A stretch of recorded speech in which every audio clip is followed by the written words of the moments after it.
seguinte: fuja, saia, se afaste. Qual é o mandamento que é esse que a Torá usa? Sobre mentir. A gente não pode mentir para ninguém, não pode enganar ninguém, isso inclui enganar, mentir, jurar em falso, tem opiniões também que falam que está inclusa nessa mitzvah também. E assim também alguns mandamentos que a Torá fala que é proibido a gente se cuidar muito, a gente tem que se cuidar muito de não mentir, não enganar ninguém. Então, os nossos patriarcas, eles eram pessoas que se destacavam muito nesse assunto. Eles eram pessoas que eles se dedicavam muito para cumprir todos esses mandamentos. E eles se dedicavam muito para, principalmente o nosso patriarca Jacó e Yaakov Avinu, ele era uma pessoa que ele se dedicava muito, ele se destacava muito por não mentir por nada. Abraão Avinu, a gente sabe que ele foi uma pessoa muito justa, Yitzhak também foi muito justo, mas Yaakov, especialmente, a Torá fala que ele era uma pessoa muito correta. Um cara assim, 100% correto. Andava na linha reta totalmente. E ele não mentia, não enganava, não fazia nada de errado. E se a gente for olhar, na verdade, Yaakov ele tinha um irmão, o famoso irmão dele, Esav. O Esav era uma pessoa que era muito, assim, descuidada nesse assunto. Ele gostava de mentir, ele gostava de enganar, ele enganava o pai, enganava todo mundo, era uma pessoa diferente. E se a gente olha nessa história, baseado nisso que Esav era uma pessoa errada, Yaakov era uma pessoa correta, a gente conhece, todo mundo aqui conhece a história da nossa paraxá da semana, onde a gente vê que Yaakov é a pessoa mais correta que a gente está falando. Ele vira e engana seu pai. Engana literalmente, ele fala: pai, eu sou o teu filho primogênito, eu sou o Esav. Ele usa palavras muito interessantes quando a gente conhece a história, que vou contar para vocês a história em resumo. Era uma véspera de Pesach, quando Isaac percebeu que ele estava quase falecendo. Quer dizer, que ele percebeu que ele estava falecendo? Existe uma segulá interessante, que 5 anos antes do pai ou da mãe, 5 anos antes dos pais terem falecidos, a pessoa precisa começar a se preocupar com o falecimento. Então, 5 anos antes, 5 anos depois, assim que a Torá fala. Então, Yitzhak, ele estava nessa idade, que ele percebeu que ele estava chegando na idade dos pais. Então ele começou a se preocupar, ele falou que está acabando meus dias. Eu estou já quase indo para outro mundo. Eu preciso me preocupar com meus filhos. Então eu quero abençoá-los. Era véspera de Pesach, ele chama o seu filho primogênito, Esau, e fala para ele: Esau, eu quero te abençoar. Vai, por favor, para o campo, faça um churrasquinho para mim, eu quero comer, eu quero depois, quando você voltar, eu vou te abençoar. Nesse meio tempo, a gente conhece a história, o seu irmão Jacó entra no quarto, vestido de Esau, a pedidos da sua mãe, e rouba, e fala que ele, na verdade, é o filho primogênito. Na verdade, o seu pai ele estava cego, ele não conseguia ver muito bem. Então, Yaakov conseguiu mentir, enganar seu pai, fala: eu sou o filho primogênito, eu mereço as bênçãos, você deve me dar todas as brachot, tudo que eu preciso, eu que tenho esse mérito de receber. O seu pai, Isaac, acaba caindo nessa conversa e abençoa seu filho, dá para ele as bênçãos que ele deveria ou não deveria ter recebido.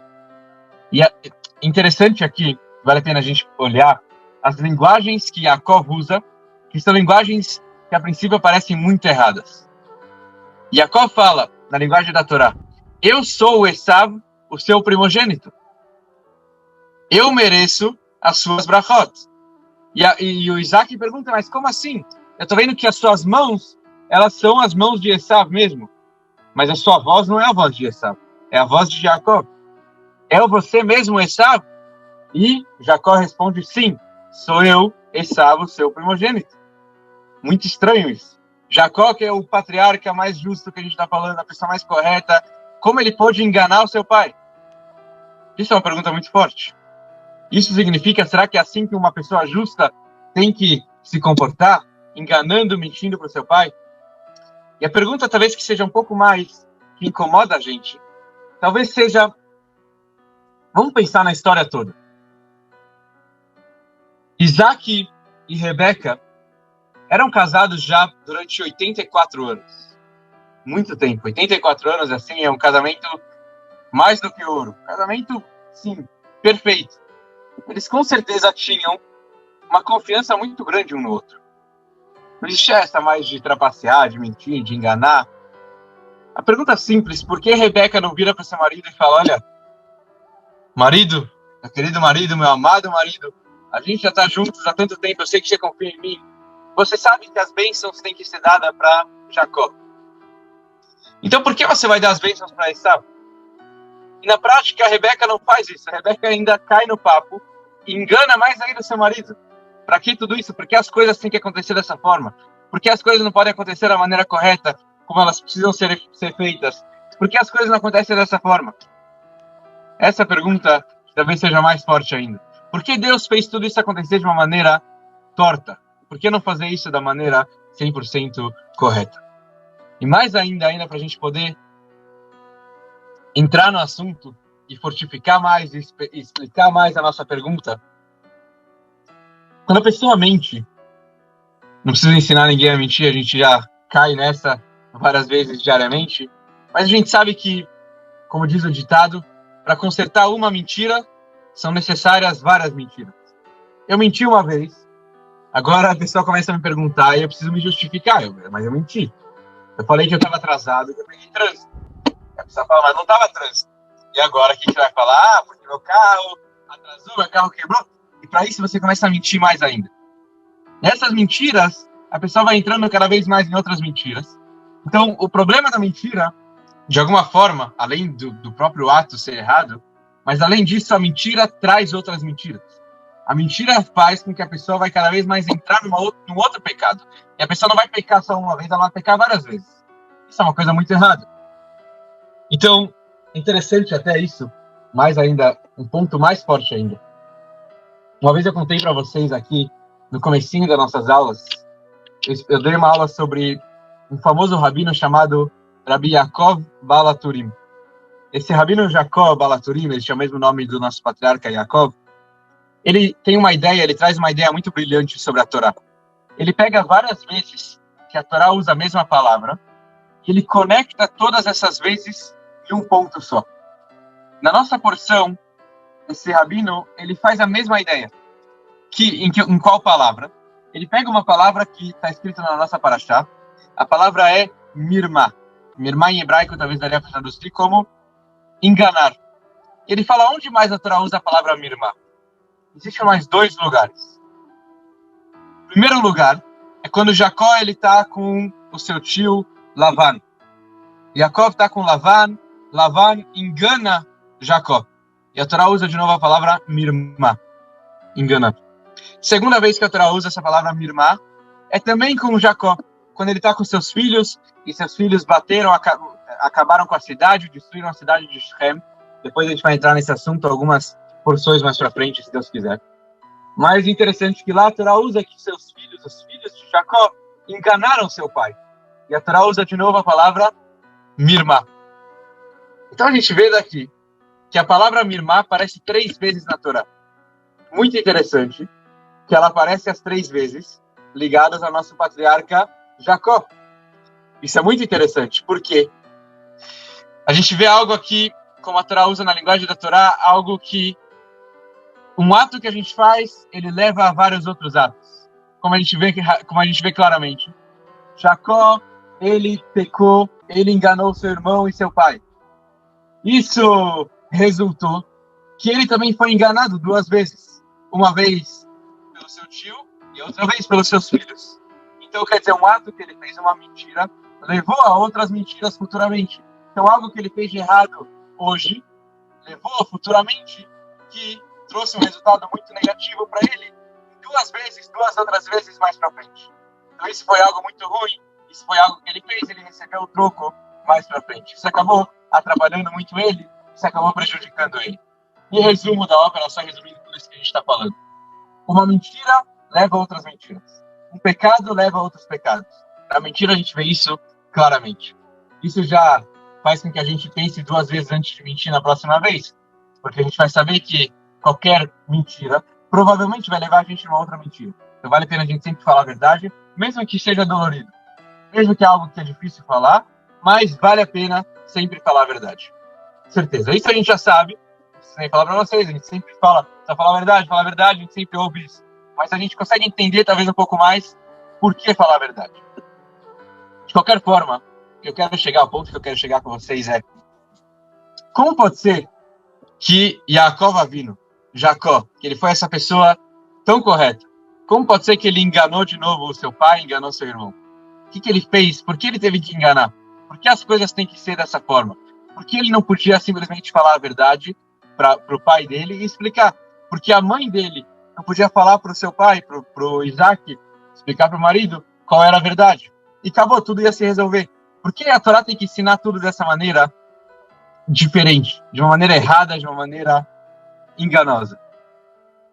E talvez a principal pergunta de hoje, como a gente sabe que a Torá, ela não é um livro de histórias. Tem muitas histórias bonitas na Torá. Mas a Torá, ela quer sempre ensinar a gente coisas. Então, o que a Torá quer ensinar com essa história? Que o nosso patriarca, imagina, se pega uma pessoa justa, ela enganou o seu pai. O que a Torá quer ensinar com a gente com isso? O que a Torá quer dar pra gente de lição? Então, de modo geral, só para resumir, a gente tem aqui algumas perguntas. Como Yaakov mentiu? Por que a Torá tem que explicar isso? Por que a Torá tem que fazer com que... Por que Deus fez com que toda essa história acontecesse dessa forma? E a terceira pergunta é: o que tudo isso vem nos ensinar nos nossos dias, para nossas vidas atuais? Então, eu queria, hoje à noite, trazer para vocês duas respostas. Duas respostas que as duas são muito práticas. Uma delas é mais técnica e mais de acordo com a lei judaica. E a outra delas é uma resposta um pouco mais profunda, mas que também vai levar a gente a entender a história, toda essa história de Jacó com seu pai, vai levar a gente a entender de uma outra forma.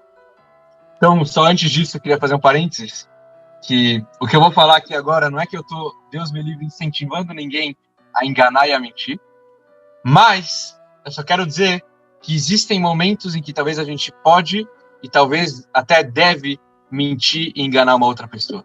A gente vai entender tudo isso daqui a pouco. Vamos lá. Primeira coisa, queria começar com uma pequena história. Num hospital, essa história aconteceu no Iraque, no hospital do Iraque. Tinham dois doentes no mesmo quarto. Um doente estava numa situação muito crítica. Os médicos falaram: olha, o senhor não tem mais 10 dias de vida. Vai morrer, já era. Está acabando seus dias. O outro doente estava numa situação um pouco melhor. Ele ia viver um pouco mais. O que aconteceu? O doente que estava vivendo melhor, que ia viver mais tempo, ele estava na cama mais próxima da janela. Enquanto o doente que estava nas últimas, estava na cama mais perto da porta.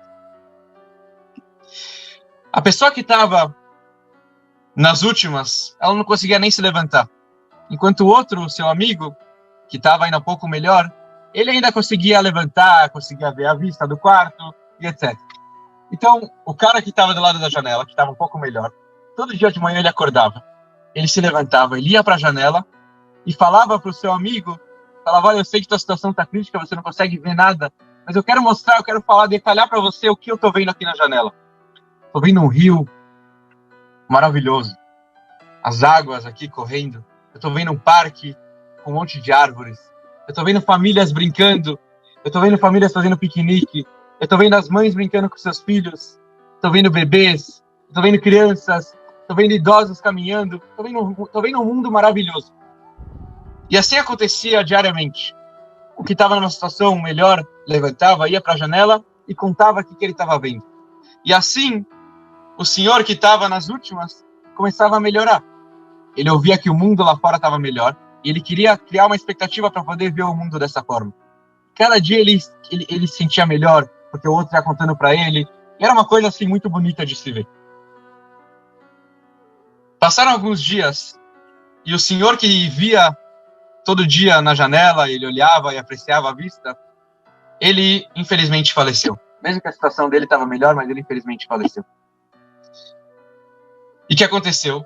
Que o outro senhor, que deveria estar nas últimas, deveria estar na pior situação, ele melhorou. Por que ele melhorou? Porque ele ouvia todo dia as boas notícias. Nisso que ele melhorou, ele criou um desejo de poder ir para a cama melhor, que era a cama que estava do lado da janela, para poder ver a vista. Ele falou: daqui a 10 dias, então, imagine, se todo dia eu estou escutando só, eu já estou melhorando. Imagine quando eu ver esse parque, imagine quando eu ver esse rio, quando eu ver essas pessoas. Eu vou sair daqui em 10 dias, vou estar 100%. Só que pela surpresa dele, ele se mudou de cama Quando ele foi abrir a janela, ele viu a parede de um prédio do outro lado da rua, despedaçando, caindo aos pedaços. Ele se sentiu muito incomodado. Infelizmente, depois de alguns dias, ele também faleceu. Essa história é uma história interessante. A princípio não tem nada demais. O cara contou uma coisa, ele estava mentindo, etc. Não tem demais essa história. Mas a ideia da história, mesmo que o resultado no final, a história não foi legal, não foi feliz. Mas a história, ela ensina pra gente uma ideia interessante.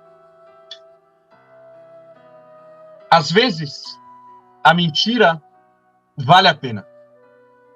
Existem, de acordo com a lei judaica, 3 vezes onde vale a pena a gente mentir, porque isso vai trazer algo positivo. Por que eu falo isso? Quando Deus criou o mundo, tive um diálogo muito grande, uma discussão entre a sabedoria e a verdade. A sabedoria falava que vale a pena Deus criar o mundo, porque eu vou descer lá para a Terra, eu vou ser esperta, eu vou começar a criar uma inteligência pelas pessoas, vai todo mundo conseguir interagir comigo, e pronto, o mundo vai ser maravilhoso. A verdade falava para Deus, Deus, não cria o mundo, porque o mundo não vai existir na verdade. Eu sei que o mundo vai ser um mundo mentiroso, eu sei que o mundo vai ser um mundo escuro, então não vale a pena criar o mundo. Eu sei que não vale a pena. E eles discutiam, até que Deus pegou a verdade e jogou ela para o mundo. A gente sabe que o nosso mundo hoje em dia não é o mundo mais correto. A gente tem muitas pessoas que mentem, que enganam. O próprio mundo, a ideia do mundo é um mundo escuro, onde infelizmente tem todas as impurezas, espiritualmente falando, onde a gente tem todo o nosso mal, a gente tem que vencer o mal, tem que lutar, tem que brigar, tem que ir atrás, e não é fácil, a gente sabe disso, as nossas lutas diárias. Mas a gente sabe que a verdade, às vezes, ela veio para o mundo e ela tem que se curvar perante outras situações. Como eu falei para vocês, existem 3 situações onde a gente pode e talvez deve mentir. Primeiro caso, primeira situação que a gente pode mentir é quando a gente está salvando a vida de alguém. Então, se Deus me livre, tem alguém que está no hospital e a gente sabe que o caso dele está muito grave. Se o médico fala para ele, olha, seu caso, você está nas últimas, o cara vai ficar pior ainda. Então, às vezes, é melhor não falar a situação real dele, é melhor mentir para poder salvar ele. Isso é um exemplo, existem vários exemplos, milhares de exemplos. Mas a situação é que para salvar a vida de alguém, a gente pode e deve mentir de acordo com a Torá. Porque a verdade, ela se curva perante a vida. Segundo caso que a gente tem que mentir, que a gente pode mentir, é num caso onde vai trazer uma paz. Eu sei que 2 pessoas brigaram e eu quero agora fazer as pazes entre elas. Então eu posso mentir, eu posso falar, olha, aquele cara ele não teve essa intenção, ele não quis ser tão grosso, ele errou. E assim a gente vai mentindo, mas essa mentira vai trazer um bom resultado, porque vai trazer a paz entre as pessoas, vai trazer a união. Isso também serve entre casais, entre outras coisas. Às vezes vale a pena a gente falar, olha, que comida maravilhosa, mesmo que a comida não está tão gostosa, mas para a esposa se sentir bem. Vale a pena às vezes essa mentira. Por quê? Porque para não trazer a briga, para trazer a união. Óbvio que a gente não tem que mentir, as esposas elas se dedicam, a gente tem que valorizar, tem que 100% sempre olhar o lado positivo nas mulheres, sempre, nos homens também. Mas o que eu quero dizer é que às vezes a gente precisa mentir. E essa mentira vai trazer um resultado positivo. Não sempre, de novo, cada um tem que pensar e se conscientizar quando eu posso mentir, quando eu não vou mentir. E tem mentiras que a gente não pode fazer, tem mentiras que são muito graves, tem mentiras que vão levar a resultados muito negativos. Mas às vezes, para trazer a paz, a gente pode mentir de acordo com a Torá. Existe um terceiro caso. De novo, eu estou falando aqui, só não estou incentivando ninguém a mentir, nem a enganar, mas eu estou falando que às vezes vale a pena a gente fazer isso por esses motivos. O terceiro caso é, que a Torá fala, quando a gente está lidando com uma pessoa mentirosa.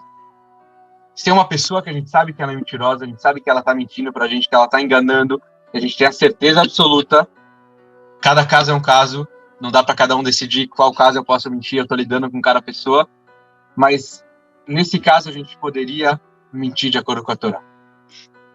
Eu acho que eu não sou ninguém de novo para falar quando a gente pode mentir, a gente talvez tenha que perguntar para rabinos muito mais experientes no assunto, para quando a gente pode fazer isso, mas o que eu quero dizer aqui é no caso da nossa paraxá da semana. Jacó, ele sabia que ele estava lidando com seu irmão Esaú. Ele sabia que seu irmão era uma pessoa mentirosa. Ele sabia que o irmão, ele gostava de enganar o pai, ele gostava de enganar todo mundo, ele se fazia de melhor, ele fazia perguntas, mesmo que ele não estava nem aí para a resposta. Ele sabia disso. Então ele falou, o único jeito de eu lidar com uma pessoa dessas é mentindo também.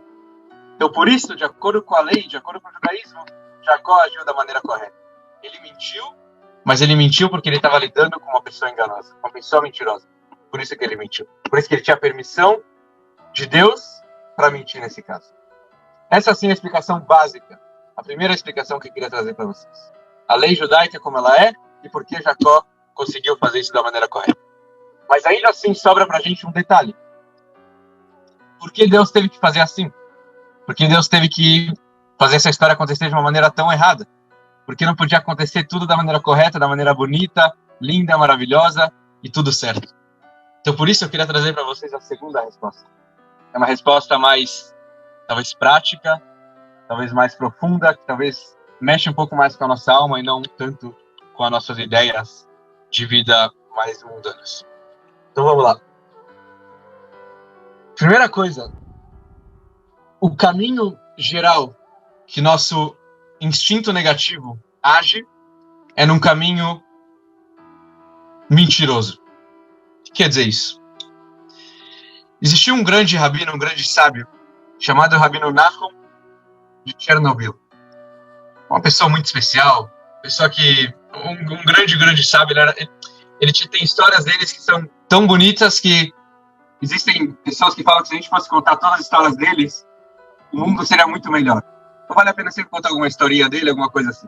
De qualquer forma, uma história que eu queria trazer para vocês hoje, ele sempre gostava de ajudar as pessoas. Só que ele, pessoalmente, não tinha muito recurso para poder ajudar. Então, tudo que ele recebia, ele dava para as pessoas. E uma vez, ele precisava casar a filha dele. Ele não tinha nenhum dinheiro para fazer a festa. O secretário dele sabia que uma pessoa muito rica estava vindo para a cidade. E comentou que essa pessoa falou, olha, o rabino está sem dinheiro para casar a filha, então dá uma forcinha para ele.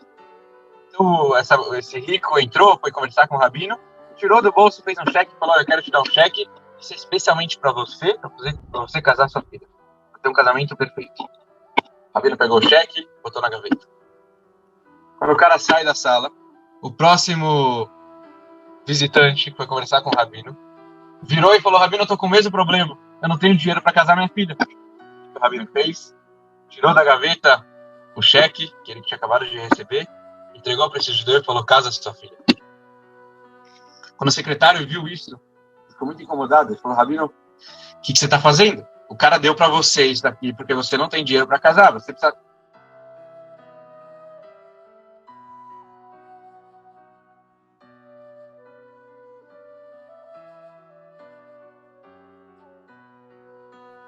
Só que aí eu tive uma ideia.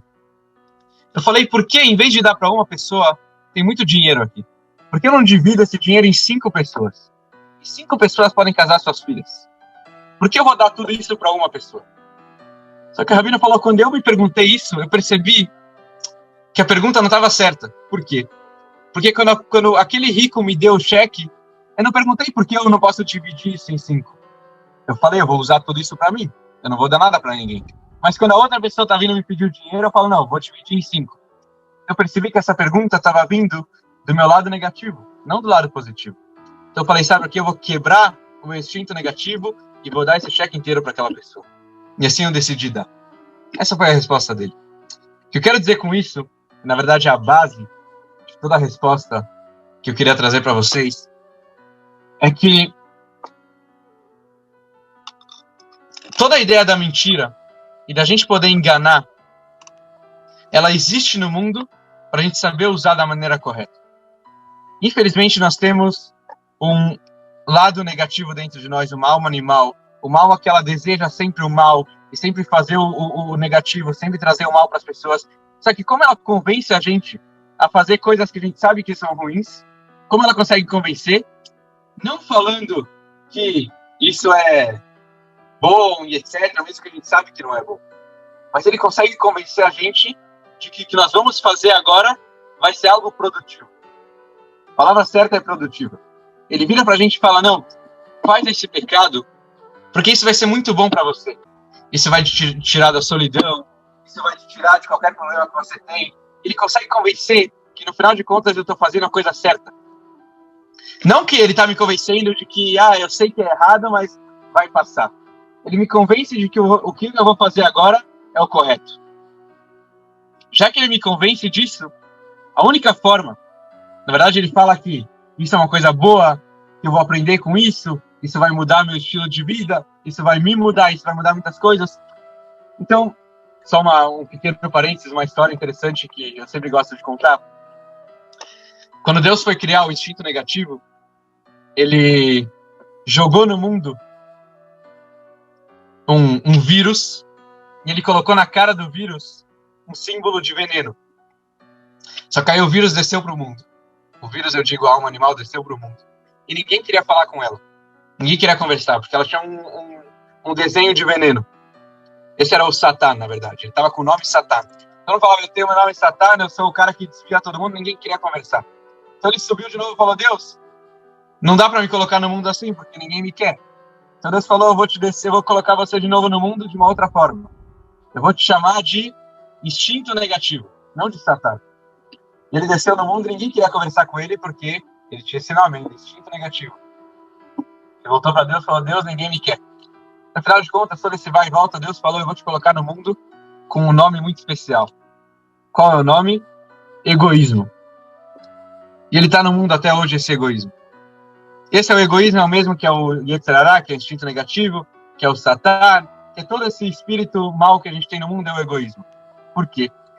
Porque a base dos nossos pecados, tudo se refere, tudo gira em volta do ego. Por que as pessoas pecam? Porque elas querem um prazer, porque elas querem se sentir melhor, elas querem um pouco de honra. Tudo está em volta, se a gente for pensar, todos os nossos pecados têm a ver com o nosso ego. Se a gente abaixar o nosso ego, se a gente se sentir um pouco anulado, a gente vai parar de pecar. Vale a pena pensar nisso. Toda vez que a gente for pecar, a gente pode pensar, por que eu estou pecando? Porque eu quero alguma coisa para mim? É um puro egoísmo isso. Tudo vem eu quero isso, eu acho certo, eu isso. Tudo vem pelo egoísmo. Vale a pena um ponto para refletir depois da aula. Todos os próximos pecados, pense, tudo tem a ver com o nosso egoísmo. Então, antes que a gente entende que a gente não é nada no mundo, perante Deus, que é tudo, a gente acaba cada vez mais cortando isso. Mas voltando ao assunto, a gente às vezes tem que agir de uma maneira mentirosa, mas mentir para o nosso instinto negativo. A gente tem que saber que ele leva a gente dessa forma, ele vai agir com a gente dessa forma, ele vai falar que tudo que a gente vai fazer vai ser bom, e vai ser correto, e vai ser produtivo. Vocês vão crescer com isso. E a gente tem que saber enganar ele. Falar, não, eu sei que você está vindo agora, parece algo positivo, mas na verdade é o nosso lado negativo. Então, isso na verdade é o que Jacó ele estava fazendo. Jacó ele estava aqui no mundo para poder consertar os pecados de Adão. Qual foi o pecado de Adão? Quando a esposa, a Eva, virou para Adão e falou, come da fruta. O que Adão fez? Eu vou comer. Ele não teve coragem de falar, esposa, você está errada, você sabe que isso vai trazer um resultado negativo, vai fazer mal para todo mundo. Ele não falou isso, ele foi e comeu. Jacó, quando ele desceu aqui no mundo, ele tinha que consertar isso. Qual foi a melhor forma de consertar isso? Ele conseguiu enganar o seu irmão, enganar o seu pai, falando que vocês estão achando que vocês estão certos, mas eu quero mostrar para vocês que vocês estão errados. Vocês estão achando que vocês estão fazendo a coisa correta, mas eu quero mostrar para vocês que, no final de contas, a melhor forma de agir contra o nosso instinto negativo é enganar ele. Então, Jacó, Deus teve que fazer toda essa história, tudo isso acontecer da maneira torta, não da maneira correta. Tudo isso acontecer para quê? Para ensinar a gente uma lição. Para a gente poder agir no mundo com o nosso instinto negativo, a gente tem que agir de uma maneira mentirosa. A gente tem que mentir para ele. A gente tem que saber encarar ele do mesmo jeito que ele nos encara. Ele quer falar para a gente, não vai ser bom, vai ser produtivo, vocês vão crescer muito. A gente tem que falar para ele, não. Eu sei quem você é. Você está me enganando. A gente tem que saber enganar ele e saber a melhor forma de enganar, na verdade, e com isso eu quero terminar. Vamos pensar nisso. A gente começa a trabalhar no mundo, fazer as coisas da maneira mundana. E quando a gente está agindo dessa forma, muitas vezes nosso lado negativo não quer acabar com a gente. Mas quando a gente quer fazer algo correto, algo espiritual, ele vem e fala, não, isso é demais. Isso já é too much, não precisa fazer. Mas quando a gente está fazendo alguma coisa mundana, ele não fala nada. Na verdade, o melhor jeito de enganar ele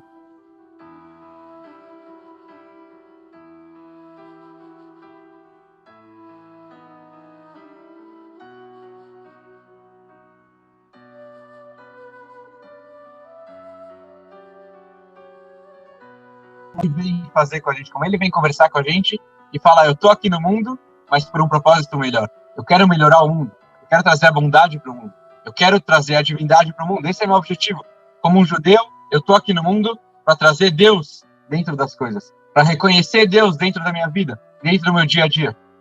E como eu faço isso de novo, mostrando para ele que ele vai me enganar, eu vou enganar ele de novo. Ele quer chegar e falar, você é um egoísta. Ele quer mostrar que tudo vem através do ego. Eu vou falar, eu vou rebaixar meu ego. Eu vou mostrar que eu não sou nada. Meu egoísmo não vale nada. Por quê? Porque eu sei que tem um Deus no mundo, que ele é tudo, ele está em tudo, ele é presente. E ele realmente é tudo. Eu não sou nada perante ele. Então eu vou agir sempre de uma maneira mais rebaixada. Então isso, na verdade, que a gente tem que parar, talvez, para refletir um pouco mais sobre esse assunto do egoísmo. Que, na verdade, é muito fácil falar sobre esse assunto, talvez, da mentira, que também é muito fácil falar. Mas a gente tem que, talvez, parar para pensar nos próximos pecados. Todo mundo sabe que ninguém vai de um dia para o outro mudar. Vai todo mundo continuar pecando. Mas eu quero dizer é talvez parar para pensar um pouco por que eu estou pecando. Porque eu sou um egoísta. Eu preciso acabar com o meu ego. E assim, cada vez mais a gente vai diminuindo e melhorando o mundo, que esse é nosso objetivo, cada vez mais melhorar, purificar o mundo, de tal forma que o mundo vai ficar 100% puro na vinda de Mashiach. Seja ainda hoje, se Deus quiser. Shabbat Shalom a todos, uma boa noite.